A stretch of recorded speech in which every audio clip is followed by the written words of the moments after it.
जीवन अनमोल है। जीवन का कोई पता नहीं पड़ता है कब क्या अंतिम सांस पूरी हो जाए। इसीलिए कुछ अगर आपके निवेश किया हुआ होगा तो कहीं ना कहीं आपके काम आएगा। ठीक है ना।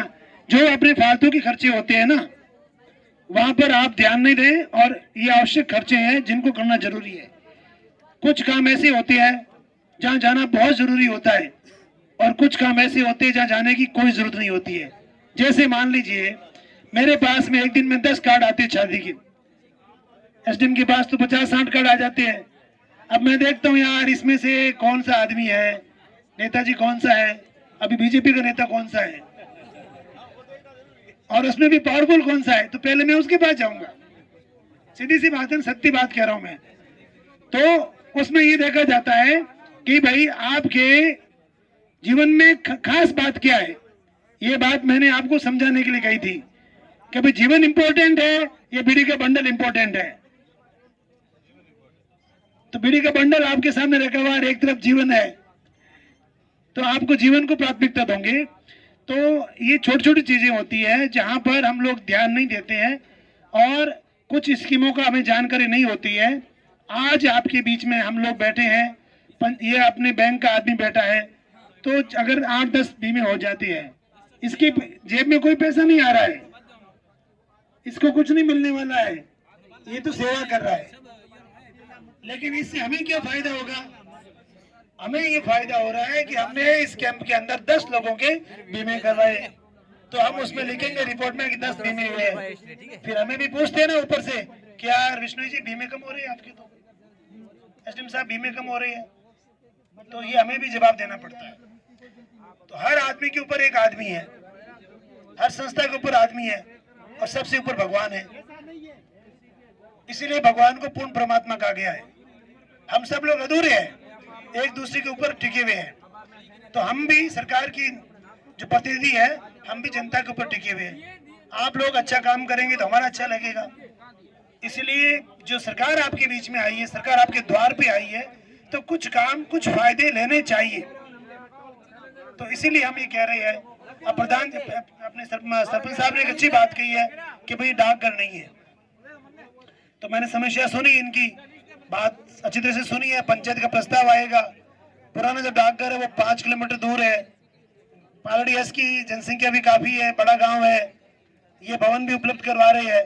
तो सारे पैरामीटर्स मापदंड सही हो रहे हैं, तो यहाँ पर डाकघर बनने की संभावना मुझे मजबूत लगी।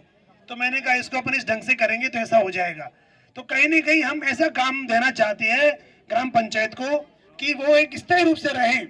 लोग याद रखें कि नहीं यार वो प्रशासन वाले आए थे और उन्होंने ये हमारा एक बड़ा काम किया था। तो हम भी चाहते हैं कि कोई ना कोई बड़ा लाभ पंचायत को मिले। हर आदमी अपना काम करना चाहता है, कोई ऐसा नहीं है, हर आदमी अपना दिखाना चाहता है कि नहीं मैंने ये काम किया है। तो लेकिन दिक्कत कहाँ आ रही है, समस्या वहां आ रही है। एक तो हम पूरा कागज लेके नहीं आते हैं, फिर हमें ध्यान होता है कि यार मेरे कनेक्शन तो है घर में, फिर भी हम कहीं नहीं मिल जाएगा। लेकिन आपको ध्यान होना चाहिए कि सारा कागज ऑनलाइन है, तो कहीं ना कहीं आपके वो पता लग जाता है। आजकल चोरियां होती नहीं है, सब डेटा मोदी जी ने ऑनलाइन कर दिया है, तो उसमें ये चीजें हो गई है। अब इसीलिए उन चीजों पे आप ध्यान नहीं लगा करके, और जो वास्तविक काम है, जो सही काम है, जिसका फायदा लेना चाहिए, वो फॉर्म भरें। नहीं तो आपने 300 फॉर्म दे दिए उज्ज्वला योजना के, 290 फॉर्म ऐसे हैं जिनकी पहले कनेक्शन है। अब वो बेचारा फॉर्म भरेगा, डेटा ऑनलाइन करेगा, फिर उसमें नंबर डालेगा, आधार नंबर डालेगा, मोबाइल नंबर डालेगा, मालूम पड़ेगा इसकी वापस कनेक्शन हो रखा है। तो उसका तो टाइम 3 घंटे का गया ना। ठीक है, तो हमारा ये सिस्टम है कि हम वो 3 घंटे जनता के चले गए। अब जैसे एक व्यक्ति ने कहा कि भाई ज्यादा पैसे ले रहा है, आधा घंटा हमारा खराब हो गया उस मैटर को सॉर्ट आउट करने में। ठीक है ना। जैसे एक घर में काम करती है महिला और दूध उफन जाता है, तो उसके आधे घंटा खराब हो गया। तो हर प्रकार का, हर व्यक्ति का समय इंपॉर्टेंट है। ये समय आपका है, काम आपका है, पंचायत आपकी है, और छोटी मोटी चीजों से अगर समय खराब होता है तो जनता का समय खराब हो रहा है। इसलिए आप लोगों से मेरा ये कहना है कि जिस भी योजना में आपको लाभ नहीं मिला है, फायदा नहीं मिला है, तो उसी योजना के लिए आपको आवेदन करना चाहिए। अब खाद्य सुरक्षा में कोई भी फायदा नहीं मिलने वाला है, क्योंकि पोर्टल बंद हो गया है, सरकार ने स्कीम बंद कर दी है। अब चाहे आप ये कागज दोगे तो हम तो ले लेंगे, हम डेटा चढ़ा देंगे, लेकिन वास्तविक फायदा अभी नहीं मिलने वाला है। मेरा एक सिस्टम है कि मैं झूठ नहीं बोल सकता, इसलिए उसकी बजाय आप कोई ऐसी योजना का लाभ लें जो आपको हम कैंप में दे सकते हैं, और उसके लिए आप तैयार रहें। ठीक है, अब हम एक एक विभाग के काम को देखेंगे, सरपंच साहब और पूरे प्रतिनिधि, और उसके बाद में हमें है जो एक मीटिंग में जाना होगा। बाकी अधिकारी लोग यहाँ रहेंगे और आपके काम करेंगे। और उसके बाद में भी अगर आपको लग रहा है कि कहीं आपका काम आज होना चाहिए और नहीं हो पा रहा है, तो कल जो अगला कैंप होगा वहां आप आ सकते हो, सबसे पहले एप्लीकेशन दे सकते हो। ऐसा नहीं है कि जिसका काम हो रहा है हम लोग नहीं करना चाहते, ये तो दिमाग से आप बाहर निकाल लेना। कोई भी आदमी, किसी का कोई अगर 19-20 भी है और हमें नुकसान नहीं हो रहा है और आपका काम फायदा हो रहा है, तो हमारे घर से कुछ नहीं जा रहा है, हम उसको फायदा देंगे। जैसे एक महिला अभी हमारे पास आई, उसने कहा साहब कि मेरे बच्चों की पेंशन बंद हो गई है। तो उसका तो एक बच्चा है, लेकिन उसने एक लिस्ट दी थी, उसमें 400, 300, 50, 60 अलग अलग प्रकार के वो अपने पेंशन की पात्र व्यक्तियों की सूची थी। तो हमने समाज कल्याण विभाग को भेजी, अधिकारी से बात की।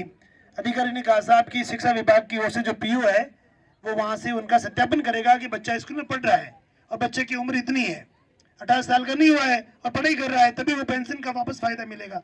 तो ये कागज पूरा नहीं हुआ है। तो हमने पीओ को कह दिया कि भाई ये डॉक्यूमेंट आप 4-5 दिन में तैयार करवा दें।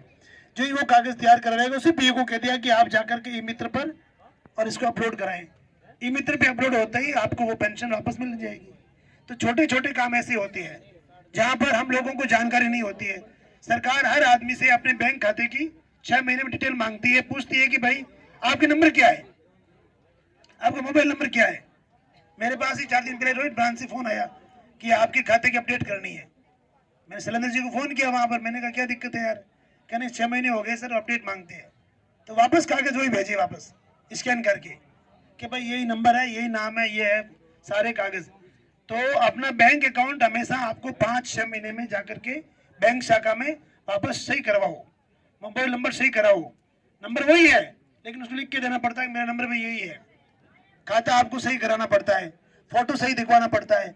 सरकार हर 6 महीने के बाद में हर स्कीम का मतलब उसकी जो केवाईसी डेटा है जो सही करना चाहता है। इस कारण से 10% लोगों को इस कारण से फायदा नहीं मिल रहा है क्योंकि उनका बैंक का डेटा, कागज, आंकड़े सही नहीं है। बस यही मेन प्रॉब्लम यही है। चाहे प्रधानमंत्री सम्मान निधि का पैसा हो, आता है सब पटवारी जी पैसे नहीं दे रहे, यार भाई तुम्हारा खाता सही नहीं है, आप पहले वो खाता सही करके आओ, बैंक के अंदर उसकी कॉपी खाते की ला के दो कि सर मैंने अपडेट करवा दिया है और मेरे ये डॉक्यूमेंट है, ये कागज है। फिर अगर आप हमें कहते हो कि साहब ये नहीं मिल रहा है।